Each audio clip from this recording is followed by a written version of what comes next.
really eloquently reminded all of us that if this party does not imbue values, then it's an empty vessel. Yes. And I think that's something that is so true. We as Republicans have to imbue those values. And when we look at things like the Second Amendment, and we see Rand standing on the Second Amendment, or we look at a Sanctity of Life Amendment being introduced in the United States Senate by Senator Paul.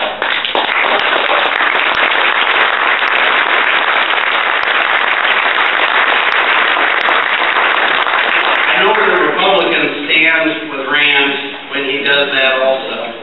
And when he stood for 13 hours on the floor of the United States Senate to try to get a simple answer from the President over whether or not he has the authority to kill an American citizen on American soil with a drone who's not an imminent threat, we stood with Rand. And across this country, people stood with Rand. I saw Facebook fire up, Twitter fired up, and days later, we decided to extend an invitation for Senator Paul to keynote this dinner. So please join me in welcoming Senator Rand Paul.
Football, basketball, and it was great. It was living in a small town. I still remember playing for hours, wiffle ball, home run derby, hitting it over the electrical power line.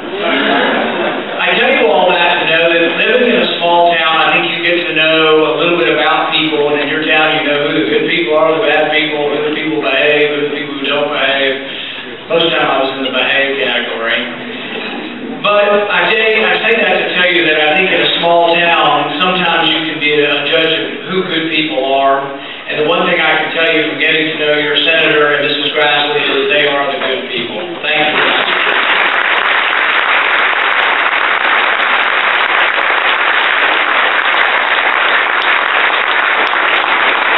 I was in New York the other day. We're driving down the road and we come up to the Federal Reserve. The police.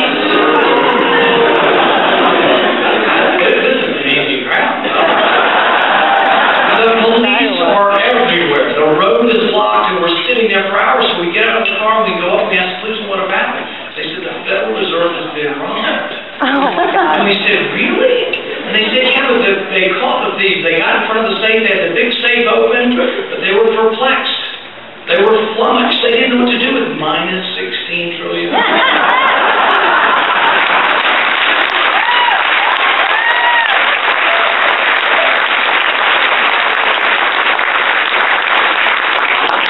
You've heard some bad things about Obamacare, and I haven't been a big fan of Obamacare, but you know, your government just wants to take care of you. They don't think you're smart enough to make these decisions, okay? So, I'm a physician, and when you come in to see me, I put down a little diagnostic code, and there was 18,000 of these. But under Obamacare, they're going to keep you healthier because now there's going to be 140,000 codes. Included among these codes will be 312 new codes for injuries from animals. 72 new codes for injuries just from birds. 9 new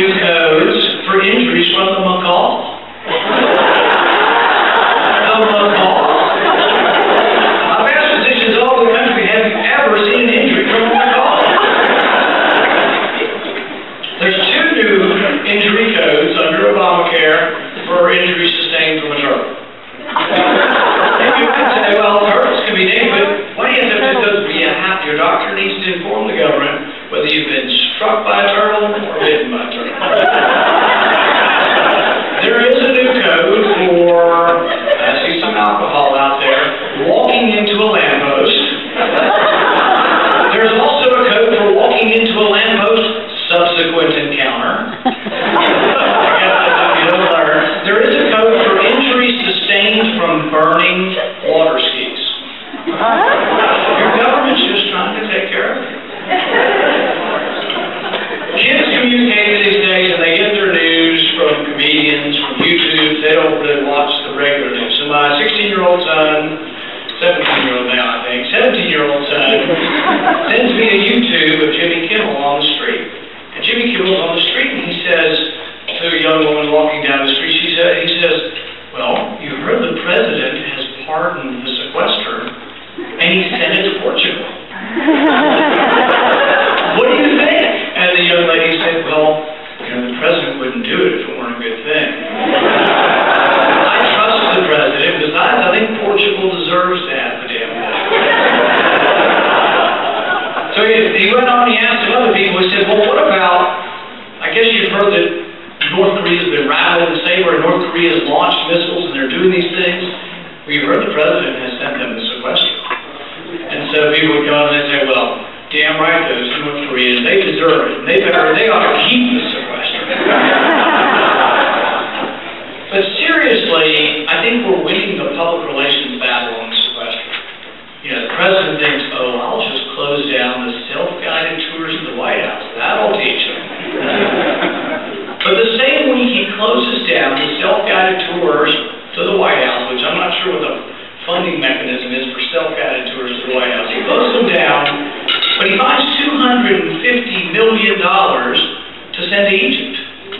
In addition to the $2 billion we're already sending to Egypt, in addition to the F-16s we're sending to Egypt, in addition to the Abrams tanks we're sending to Egypt, and I scratch my head and say, he's got all that money, but he can't keep the White House open?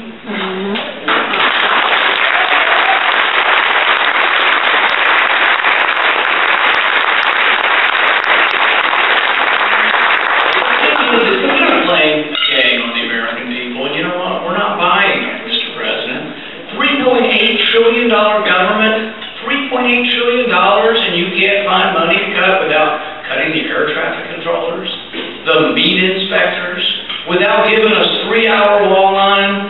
I want you to raise your hand and say the next time you're airport, you will say under your breath a bad word about what he's doing on the sequester, because it infuriates people, and it should infuriate travelers and anybody at the airport that you're being made to be a game here. It's a game to show, oh, the sequester, but it's not working. You know what, Mr. President? It's 2% of the rate of growth of government. Has anybody seen the chart on TV? If we do nothing over 10 years, government grows like this. If we do the sequester, government grows like this. There's not even a white space between the lines. But the president says, well, it was me, we could never cut any spending. So I've got a few items for him tonight.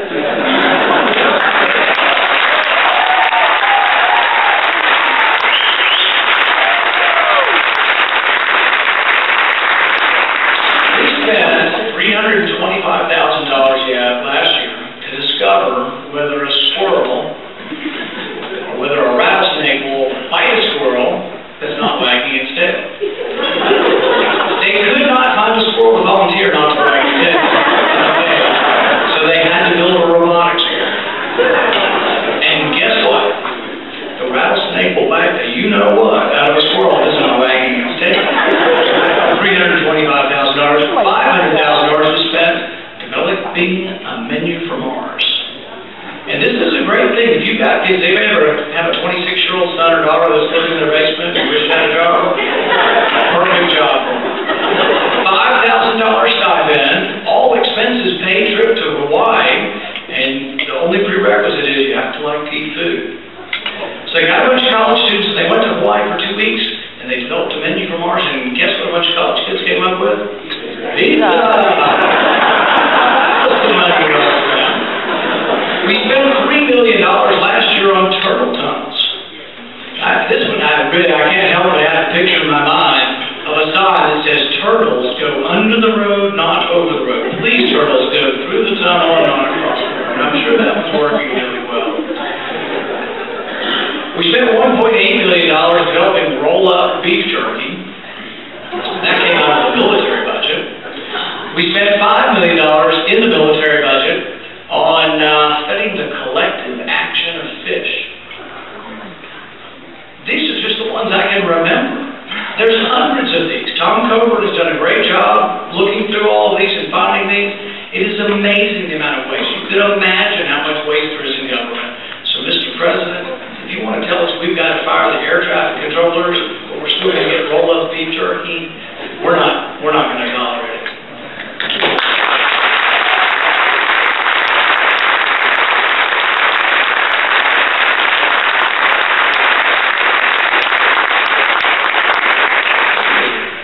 Now, I got on the Foreign Affairs Committee this year, and so I got to ask Hillary Clinton a few questions. I didn't get finished, so I've still got a few. We'll hopefully get them relayed through the media to us. First question for Hillary Clinton: where in the hell are the Marines?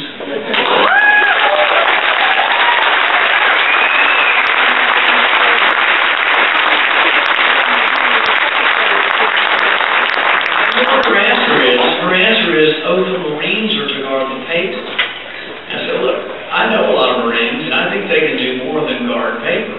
She said, well, that's the rule. They're to guard the paper, not the personnel. And I said, well, they don't do that in Baghdad. The point is that Benghazi is a lot more like Baghdad than it is Paris. We did a review board of all of this, and there were a lot of mistakes made maybe at the time, after the time, there's all this, cover-up and this and that. But what's always been most important to me is what happened in the 6 months leading up to this. Because there's no excuse in the 6 months leading up to this when your people on the ground, military people and State Department people, are asking for more help. They're asking for security. They're pleading for security, and they got nothing. It was inexcusable. It was a dereliction of duty, and it should preclude her from holding higher office.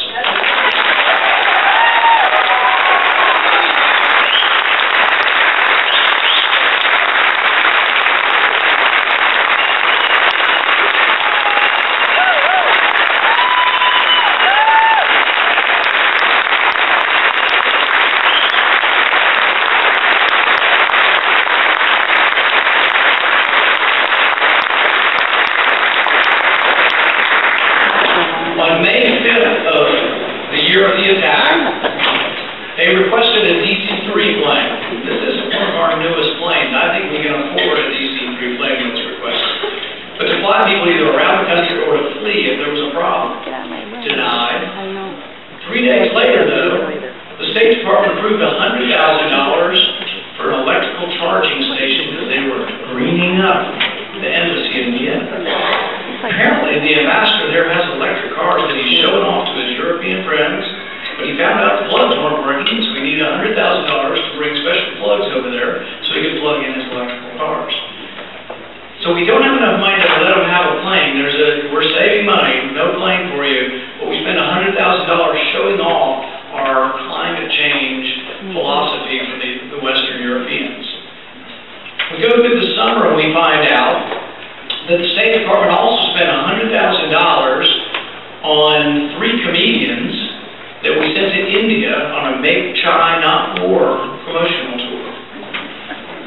So we don't have money for security, but we have enough money for comedians to go to India.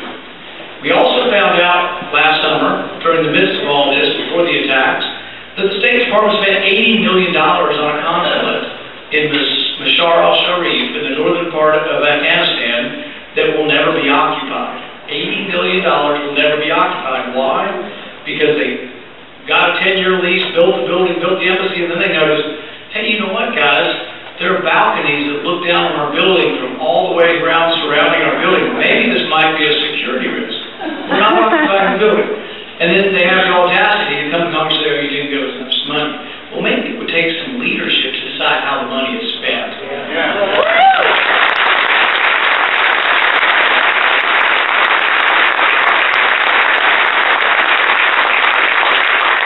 What seals the deal on Benghazi is that repeated requests were sent. And she was asked directly by myself and others, did you read the cables?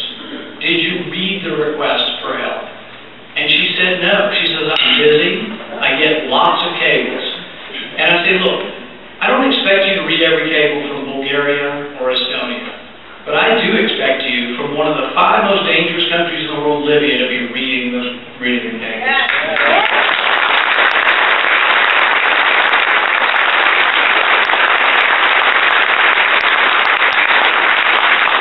We got some news from the hearing in the House, and I think it'll go on. I think we'll get more news. And most of that action is probably going to happen in the House. We have requested hearings in the Senate, but we don't control the committee, so it's more likely to happen in the House.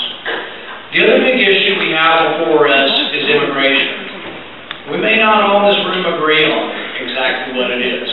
While I respect Senator Grassley and Congressman King, we may not be on the same page, but we may be.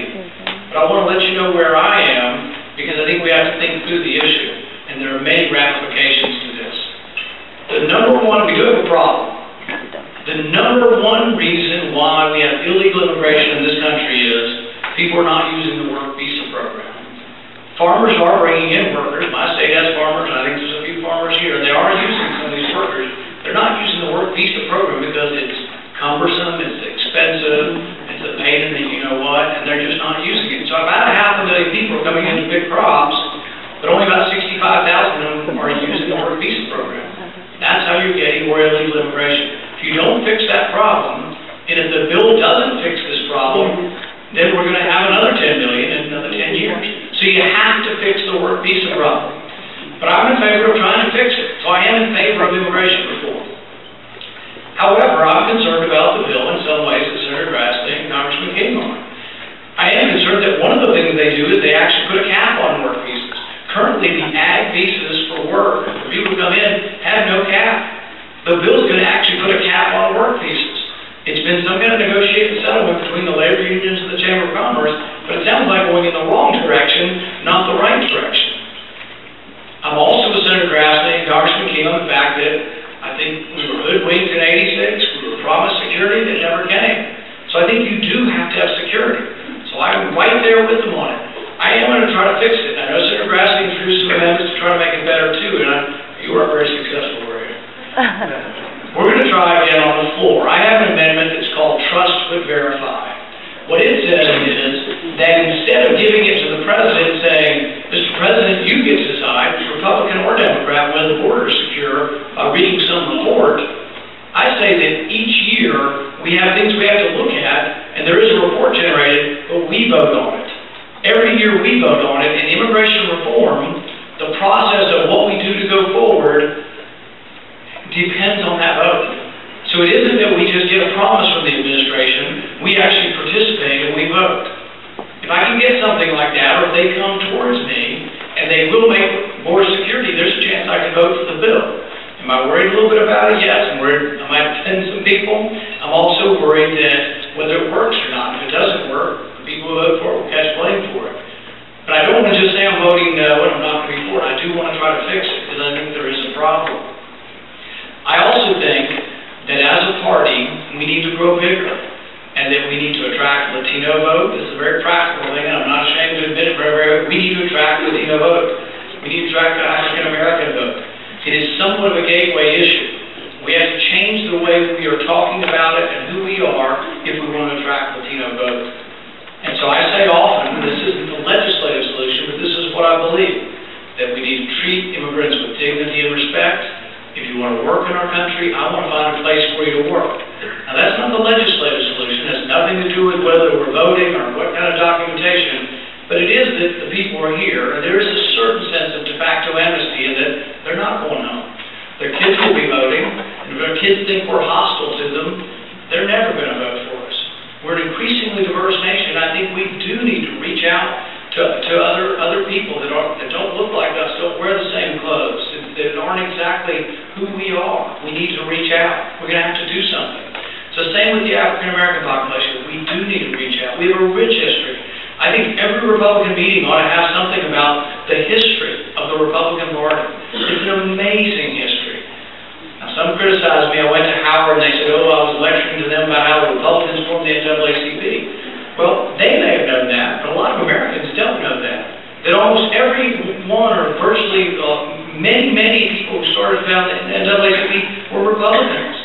In my state in Louisville, in 1930, 99% of the registered black voters were Republicans. 99%. William Worley lived in Louisville, and in 1917 he takes a case all the way to the Supreme Court. It's the most famous case to overturn Jim Crow. The laws passed by the Democrat majority of my state, the same Democrat majority that voted against the 13th Amendment, the 14th Amendment, the 15th Amendment. We have such a great rich history. We need to talk about it. But then we need to bring it into the present. We need to say, look, the school system is abysmal in our country, and it's really awful, and more awful for those who are stuck in some areas where, in Louisville, in the predominantly African-American area, there's a 40% graduation rate from high school. Our head of our education, appointed by Democrats, said, this is academic genocide. We need a party that goes in and says, you know what, to the education establishment, we're going to fix this. We're going to give people school choice, a choice where they go, and scholarships, and a chance to go to the same school our kids go to. And we're going to make education better. And you know what? I think we will get people to consider us as a party, but they won't unless we show up. I went to the Hispanic Chamber of Commerce. They were very receptive. And did they all register Republican when I let them know? But a lot of them were friendly to they used to be Republicans, in fact. They're open to us on family issues and traditional marriage, but they're stopped by the one issue. So while we need to do the right thing on immigration, we also need to express something different. It may be a misinterpretation of who we are, but we need to express something that attracts people to our party.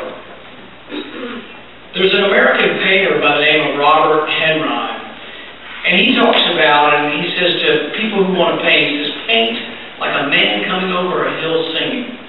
I just love the image of that. I think that we need to be the party that proclaims what we stand for, like a man coming over a hill singing. When I think of, I think sort of the Von Trapp family.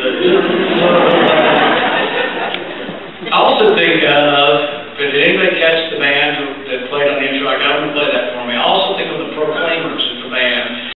Passion of Patrick Henry. Give me liberty or give me death. We also need the passion of what young people have, what young people are in love have. The song I love is always like, I will walk 500 miles. And I will walk 500 more just to be the man who walked 1,000 miles to fall down at your door.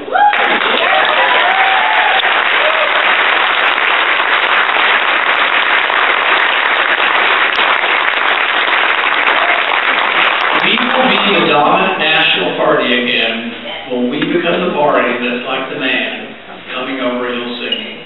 Thank you very much.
Paul signed Hawkeye jersey, Tracy Kading.